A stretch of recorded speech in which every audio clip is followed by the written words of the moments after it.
Please welcome GE Chairman and CEO Jeff Immelt and President and CEO of the Aspen Institute, Walter Isaacson. Great. Welcome back, Mr. Immelt. Okay. Good to see you here. Good to see you. Everything? Welcome, everybody. That's great. You're only the 9th chair of General Electric in 120 some odd years. First of all, do they count Thomas Edison in that list? I don't think so exactly, Okay. because it wasn't quite the company then, but yeah. But that's a pretty good record Yeah. of a company having leadership. I mean, we go through 9 CEOs sometimes, you know. And I'm only week. like 37 years old, so it's So, not, yeah, you'll be there another it 27 could be, years yeah, if you my never know. calculation is right. Yeah. Let me ask you and start with the question that they should have discussed in the debate. It's sort of the most important economic question of our time, which is, how in America do we create $35 an hour jobs? So, you know, Walter, I always, it's the most written about, it's the most discussed, but most people that are writing about it or discussing it have never been to a factory or have never actually sat and thought about it. You know, we actually, as an industrial company, have them inside our company. And the confluence of events that have to all come together is an immense commitment to research and development, an immense commitment to just basic science, workforce training, an immense commitment to exporting and to having access to global markets, the willingness to compete, so engineers and manufacturing people work together, tools of productivity, whether it's training or systems of productivity in the factory. And when you put all those together, when you put intellect, manufacturing skill, material science, infrastructure, training, good regulations, good industry, notion of exports, we can do it. Now, We can be as competitive and we can be as productive as anybody in the world. Can we do it in certain sectors better than others? In other words, you probably can't do it in appliances as well as you can in engines. Things change over time, but I never cease to be amazed about two things. One is the way the rest of the world is actually now investing in wind turbines and MR scanners and CT scanners, so you see lots of growth around the world.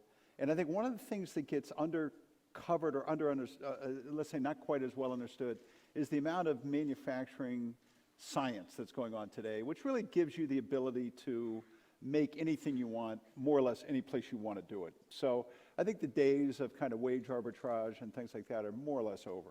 Mm-hmm. And do you need to do something more with the American workforce where we actually have jobs going begging now and people who want jobs, but there's that mismatch? Should that be a corporate American responsibility? Should that be community colleges? Should that be So what? I would say when I was a part of President Obama's Jobs and Competitiveness Council. Mm-hmm. Did he listen to you? Well, we'll cover that as part of the debates or something like that. But sure he did. But there were 4 things that really were essential. Infrastructure, focus on small business, regulatory reform, and training and education. Right. And as I travel the world, these 4 things are actually essential every place. I would say we're not making enough progress in this country on any of the 4 things. But from a training and education standpoint, I think that's a place where business can actually serve a common good. We need community colleges, but there's no reason why business shouldn't be on the hook to make sure we have a 21st century workforce. And we clearly are doing that, not just for the people in GE, but our suppliers. We're investing back into community colleges. We have apprenticeship programs. We're doing it with veterans. And I think that's the place where business can be part of the common good. Tell me about some of those programs, especially the apprenticeship, not just investing in community colleges, but doing it yourself. So I was in Fayetteville, North Carolina about a month ago. We've got a great aviation factory that's going in there. We're hiring 50 new people this year. Basically what they do is they work half-time for us, and they go to a community college, 4 hours a day. Now, the way that they're hired, there's only one manager in the entire factory. It's all empowered, self-directed teams. They kind of recruit each other. They kind of hire each other. So that's how somebody gets hired, is by the team. And basically that goes on for 2 or 3 years. So they're essentially working half-time for 2 or 3 years, and the other half of the time they're getting skills as it pertains to how to work machines, how to program computers, things like that. And then, they join, maybe they earn in the low 20s, and they have ways to get up to $30 an hour. Now, when you talk about programming machines, you've taken your company almost to become a digital company. Is American manufacturing going to be a digital business? So I really think, we didn't kind of go to bed one night and wake up the next morning and say, we've got to be Microsoft or Oracle or something like that. We basically said, to be a good industrial company today, you need to understand the information that comes off your products. You need to understand how factories are going to be transformed, and we call that the industrial internet. And we're kind of all in. So this is maybe the biggest generational thrust of certainly my career. And so I think the way you have to think about that is every industrial company is going to have to be software savvy, analytical savvy, and this whole new wave. You all are comfortable with the consumer internet, with Amazon, Google. There's a whole nother wave of the industrial internet that's going to be a big driver of growth. And the biggest challenge, Walter, today is, look, we've created jobs. We're almost at full employment, but wages haven't grown with jobs. Our productivity stinks as a country. So basically, we had 3 to 4% productivity for 30 years, from 1980 to 2010. Our productivity now averages almost zero. So if you want to create these high-value jobs, we've got to be investing in the tools that drive more productivity. And they're always going to include humans as part of that. Yeah. Why has productivity growth stalled? Look, I think it's a combination of things. I think business doesn't invest the way business can and should invest. And so if you think about the U.S. economy today, the difference between 2% GDP growth or 3% GDP growth is capital investment by industry. That's just lagging. And the other one is we just, there's too much regulation. Our infrastructure is not as good as it should be. So there's a governmental portion, there's a private sector portion, but both of them together have created a really sluggish economic recovery. So let's unpack what you just said. Too much regulation. Give me some examples, very specific, like aircraft engines, whatever it may be, that if you got in your first 100 days, you'd order the person, get rid of these regulations. Oh, look, I think where business people get in trouble is we kind of say, okay, here's my idea, do away with the EPA or something like that, right? That's not, we should have consistent high standards. But it takes 12 years to get a power line permitted across state lines. The touch time is 6 months, right? It takes 8 years to get permitting to dig a deep water port. The actual touch time is a fraction of that. So there's no accountability. Let's say the regulation should exist. There's no accountability for cycle time, speed, ways to get things through the system. And then, there might be 7 agencies where there could be 1 or 2. So I would say complicated agencies, no accountability for cycle time, and then I would go backwards and say, okay, if this is what we want to create a high-paying factory job, what are the regulations we need, and which ones are really getting in the way about how rail sidings get placed, about what the throughput can be in the factory. I still think that's a big challenge in the U.S. It's gotten worse. And then if you compare Texas to Connecticut, it's vastly different within the states inside the United States. By the way, is that why you moved away from Connecticut? We wanted to get to a city. At the end of the day, I think for the company, we wanted to get into a place where there was every day you could get up and be part of an academic setting. And so I think it was important to get to a city. Yeah, The Atlantic has written about that a lot. This amazing 20-year transformation of America where sort of the creative class and then... I have to say it's real. I thought it was a little bit of BS initially. I wasn't sure. And when I looked out the window when I was in Connecticut, it was beautiful, awesome, great office. But when I looked out my window, I saw nothing. There was nothing going on. I could watch cars go on the highway, things like that. I've been in Boston now 6 weeks. You just walk out the door, you're in the middle of an ecosystem that, quite honestly, for a big company, it makes you afraid, right? You're where the ideas are. You get more paranoid when you're doing that, and that's a good thing. So I thought it was Only good. the paranoid survive. No. I mean, I think it's because when you're a big company, you can get hidden, but it's important that you're in touch with what the next idea is or what the next disruption is. And so I'm kind of a big believer that that's kind of the wave of the future. And one of the other things you said was infrastructure. In fact, you've mentioned it twice. Yeah.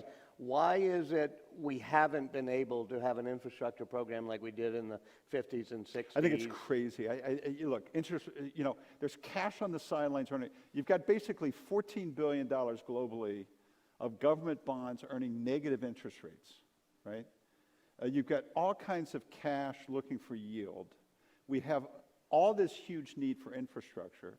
And I just think with a couple tools, I don't know if it's, some people talk about an infrastructure bank, some people talk about credit support. The logic being that these are 10, 20, 30-year projects. They're hard to get, but this is one, as a lifelong Republican, this is one that actually the Republicans get wrong when it comes to infrastructure. That actually, this is one where this kind of investment, I think you win twice. You create jobs, but you also create a more competitive country that drives exports and productivity and all the things we think about. I was in Africa 2 or 3 years ago doing a deal with one of the big entrepreneurs in Nigeria, Aliko Dangote. We didn't conclude the deal. I said, let's talk over the weekend. He said, okay, I'll call you on the cell. And I said, hey, don't call me on my cell. I don't get cell coverage where I live. And he's in Lagos, right? So that's the paradox that we have. I said, here's my home phone. Call me on the landline because I've got very sporadic coverage, right? So Lagos to Connecticut, that's the context. So I think this is one where, by the way, their airport is nicer than JFK. No, it's a infrastructure matters. It is one of the things that creates competitiveness and jobs, and we're not above number 18 in almost anything, whether it's broadband, roads, ports, rail lines, the rest. You also talked about research and development, something that was much higher in the 50s and 60s, both corporately and in terms of government. What type of research and development are you doing and should we be doing? So we're maybe the last industrial company in the world that still has a basic lab. We still have Edison's desk in a lab in Niskayuna, New York, where we have 2,000 PhDs and scientists that are working on material science. And so we're a top 10 in the world in terms of patents. And we look at our competitive advantage as being able to do technology at scale. So we respect engineers, we respect science, we respect scientists, and we drive that across the company. So we invest more in R&D, we continue to do it, we view that as part of our competitive advantage. I think the question really, Walter, is, we have so many budgetary issues. Do we dare give up on investing as a country? And without making some choices, I think that would be a bad thing. In my lifetime, I've seen the power of the NIH and what it's done in the U.S. I've seen the power of the Department of Defense and what it's meant industrially. I've seen the power of we still have the finest universities in the world, bar none. But that's something you can't take for granted, particularly given the budgetary challenges we have today. So I think in the end, in order to compete, you have to invest. The thing that everybody in here should understand is if our productivity is zero, it takes investment to get productivity growth. If productivity is zero, your destiny is low-paying jobs. And our productivity is basically zero now. Productivity is zero now, and some of that's because investment hasn't been forthcoming. And when you said investment, you snuck in a word that I think is really important, which is basic. In other words, you're not investing in let's make a new piece of software that'll do this. You're doing things without it having a utilitarian purpose that you know right away, but you'll think someday it pays off. So we're launching what's called the LEAP engine. It's the biggest engine launch in our history. It goes on narrow-body aircraft. It is made in the United States. It is high-paying export jobs. The science that goes in that engine, we're launching in that engine, we've been working on for 10 or 20 years. It's super lightweight ceramics, it's super high heat. It's a miracle. It's amazing. But it's taken long-term investing to get to that point. So when I talk about basic research, I'm not talking about hobbies. I'm really talking about placing bets for the purpose of creating long-term competitiveness. And, we're a generation ahead because we've been willing to do that. That's my view of a good business, right? That's what A Bell view- Labs used to do. You know what, our view, whenever we're doing an acquisition, I always ask our team, how many how many people can do this? We like to do things that like 3 people can do.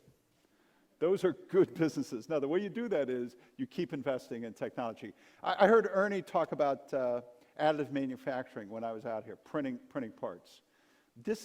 We are absolutely committed to lead in the next generation of manufacturing technology. We're spending about $300 or $400 million a year. We just did 2 acquisitions. This is being able to kind of what's called additive manufacturing. So now if you're printing a high-tech part, you take a block of titanium, you carve it out, that's your part, everything's wasted. Now you can print it as one entire whole. It's amazing. And does that make it easier to do in the United States rather than offshore? Look, I think what it says is you basically say you can do this anywhere you want, right? In other words, you can pay somebody a high wage to print a part. You can do it here. You can make the product here. And it doesn't mean that you need to do it in Indonesia or Mexico or any place else. Then it depends on how good your infrastructure is and things like that. Donald Trump has been railing about companies offshoring jobs, moving plants, moving factories, also against trade deals like TPP. Do you think there's going to be a problem if we withdraw from the globalization that's made a company like yours? Here's how I describe it.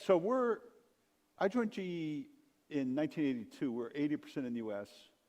In 2016, we're 70% outside the United States. And this is because we've made investments, we've grown. Now we're a $20 billion exporter. So other than Boeing, we're the 2nd biggest exporter in the U.S. So what I would say, Walter, from a GE standpoint, from a multinational standpoint, we're fine with or without the trade deals. We're so global. We've made so many investments. But the country is not fine if we don't do these trade deals. I was just in Asia last week. I was in Indonesia, Malaysia, Thailand, kind of bouncing on an all Asian the swing. TPP countries. All the TPP countries. They don't get it. And so what I would say is I've traveled the world my whole career. Every country on earth believes in security and growth, really those 2 things. Security is a geopolitical military discussion. I'm not qualified to talk about that. But growth is something that's what people in Malaysia want to talk to the U.S. about. And if we don't do a trade deal, the loser is going to be whoever becomes president on November 9th. Because they will have no clout outside the United States in terms of how to negotiate, how to drive partnerships. So for the country, everybody wants to cast this as a fat cat, multinational gift, trade deals. I believe in free trade. Don't do this for GE. Do this for the presidency. Do this for the country. Do this so that we have relationships around the world that aren't just military-based, they're economic-based. And we're asking President Obama to fight with one hand tied behind his back against the Chinese or the Germans or any place else. So we've really miscast, I think, how important this argument is. Never forget, sitting in this room, 5% of the world's population, 25% of the world's GDP. If the world gets cut off to us, we're a net loser, not a net winner. We've got a lot more to gain from all this and have gained a lot more than anybody else in the world. So I think this is for the country. I think this is for the presidency. I don't understand why Secretary Clinton and Donald Trump are not for this, and I think they're going to regret it as you go forward. I think this is one of those things that we are really going to regret as a country if we don't do it. And really, if Beijing, let's say we don't pass it, they're going to launch an Asian trade initiative right on our heels and say, look, you can't count on the U.S. to do anything. Security and growth. We need both levers to be effective on the world stage. And we've really taken President Obama, one of the best levers we have. We've taken it out of our president's hands. And I understand, really, I've walked more factories and spent more time with people than almost anybody in this room, I'd wager to say. I understand a little bit about what's on people's minds, and I get it, Walter, I really do. But we have a lot more to lose by not going forward than we have to gain by being Let me protectionist. By the way, follow we're up. not alone, guys. Every country in the world has this vibe going on right now, so it's not just the U.S. But let me follow up on what you just said about walking factory floors. Suppose we had 12 of your factory workers here.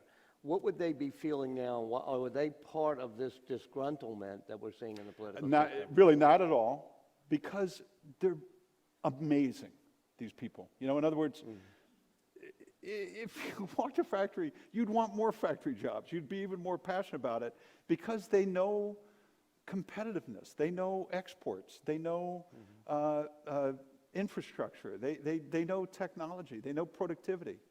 And so I think what they would be arguing for me is, hey, make the next investment here because that's job security. And what they'd be arguing to you is all the same things I talk about, infrastructure, about all the other things. And, you know, for us, we tell an export story because it's true. You know, in our case, it's not that every factory has been a winner, but most of our factories have been. And we've been able to kind of take the ones that have been impacted over time and get people to the right place because we can invest in training and things like that. One of the other things bubbling up, and you've been critical on Donald Trump on this issue, is the resentment of blacks, minorities, Hispanics, and that's sort of been fueled, it seems, by both the presidential candidate, Donald Trump, but also by this fear we have. How do you address that? It's unacceptable. You know, in other words, I love my country. I'm proud to be an American. My father worked for GE. I love the company that I work for. But what I was taught is to treat people with respect, to not discriminate, to actually engage globally. Look, make no mistake, I'm a Republican. I don't want necessarily 4 more years of a Democratic administration as a philosophy, but as a human being and as a company, we don't tolerate discrimination in any form. We don't believe in it and can't accept it. So that's. And my final question to get you looking far into the future, you talked about being a digital company, and you talked about what can happen when you manufacture things and gather the information and do databases. Do you see yourself in the future as being a big data company and maybe even tie that into a product like an aircraft engine? What does that mean? You know, so again, the point I would make is it's not like a choice I can make, you know, Walter. In other words, this is going to happen. This is going to happen with or without GE. So this new LEAP engine, it might have 50 sensors on it. If you fly from DC to Chicago, that engine's going to create a terabyte of data, okay? Now, if we can improve the installed base of GE engines globally by 1%, that saves airline customers $3 billion. 1%, $3 billion. So we're going to be a data company no matter what. Same way in healthcare. Same way, you know, a locomotive today is a rolling computer. It's taking continuous data about the track performance, the weather, fuel performance, emissions. Harnessing that data and turning it into productivity, this is our mission. This is also going to be a $100 billion a year industry. And just like you've seen enterprise internet and consumer internet, there's going to be an industrial internet. And it's our plan to be a leader in that space. But it's going to happen with or without us. You know, again, we started this 6 years ago. When we first started it, I had no idea what we were doing. None, right? I had like a third of an idea and said, okay, let's see where this goes. Now, I know it's a good idea. The question I have to answer now is, are we good enough to do it? Now, in some ways, that's an easier question, right? Because you look in the mirror, you grab the team, but this is going to be a huge idea. Well, if I had to bet, you'd be good enough to do it. You've been called America's best and greatest CEO, but something more important, you seem to be the best at expressing our values. Thank you for being here. Thanks, Walter. Thanks.